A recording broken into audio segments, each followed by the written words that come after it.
Nous sommes avec des gens qu'en réalité, on ne connaît pas leurs pensées, on ne connaît pas leur cœur.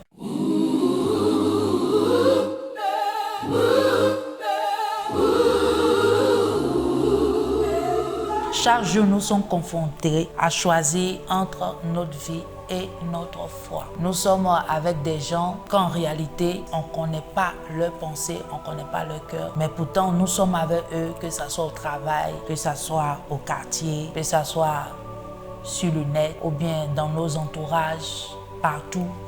Nous sommes avec des gens que nous pensons connaître, mais qu'en réalité, ce n'est pas le cas. On voit ici dans Daniel 6 que le roi Darius a mis 120 satrapes qui devaient être dans tout le pays, dans tout le royaume. Et Daniel en faisait partie. Mais parmi les 120 là, la Bible nous dit que Daniel surpassait les chefs et les satrapes parce qu'il avait en lui un esprit supérieur. Et ce qui a amené même le roi à vouloir le mettre sur tout le royaume. Mais la Bible nous dit quoi? Dans le verset 4, il dit: alors les chefs et les satrapes cherchaient une occasion d'accuser Daniel en ce qui concernait les affaires du royaume. Mais la Bible nous dit qu'ils n'ont pas trouvé quelque chose. Mais comme ils n'ont pas trouvé que Daniel volait, il mentait, et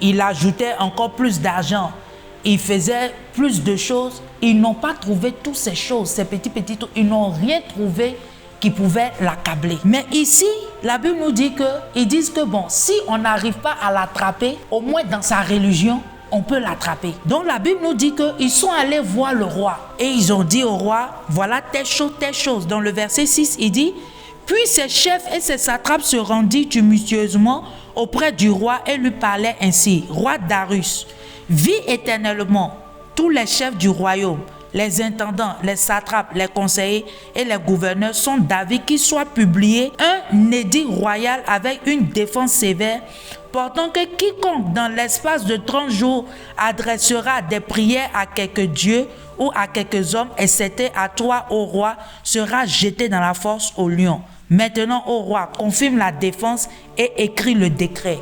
Et la Bible nous dit qu'il a signé le décret. Mais ça n'a pas empêché Daniel de laisser Dieu, de laisser sa foi. Dans le verset 10, la Bible nous dit: lorsque Daniel sut que le décret était écrit, il se retira dans sa maison où les fenêtres de la chambre supérieure étaient ouvertes dans la direction de Jérusalem, et 3 fois le jour, il se mettait à genoux, il priait et il louait son Dieu comme il le faisait auparavant. Daniel s'est accroché à Dieu. Combien de fois dans la journée, dans le mois, dans l'année, nous sommes confrontés à certaines situations, à certains challenges et nous mettons nos foi de côté? La Bible nous dit que Daniel n'a pas laissé Dieu, il n'a pas laissé sa foi. Et de telle sorte que même quand il est rentré dans la fosse au lion, ils l'ont attrapé pour le mettre dans la fosse au lion. La Bible nous dit, lisez ça à la maison, dans le verset 17 jusqu'au verset 21, où Daniel a dit: roi, vis éternellement.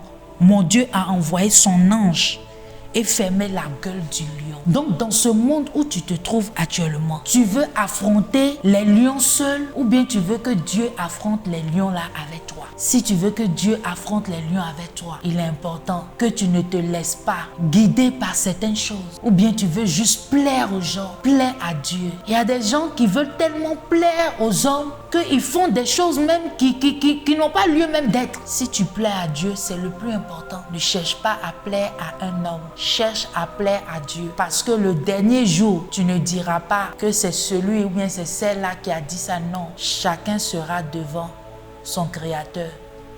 Et chacun va répondre de ses actes. Parce qu'il a mis en chacun d'entre nous le vouloir et le faire. Que Dieu te donne cette sagesse, cette intelligence à vouloir le chercher comme Daniel et de croire en Dieu comme Daniel au nom de Jésus-Christ. Et si tu es là en ce jour, tu ne connais pas le Seigneur en tant que ton Seigneur sauveur personnel, j'aimerais te dire de choisir la bonne part. La bonne part, c'est Jésus-Christ de Nazareth. Et si tu es prêt en ce jour, tu vas répéter après moi. Tu inclines ta tête, s'il te plaît. Et tu vas répéter, tu vas dire: Seigneur Jésus, je viens à toi tel que je suis. Je sais que je suis un pécheur. Pardonne-moi et délivre-moi au nom de Jésus.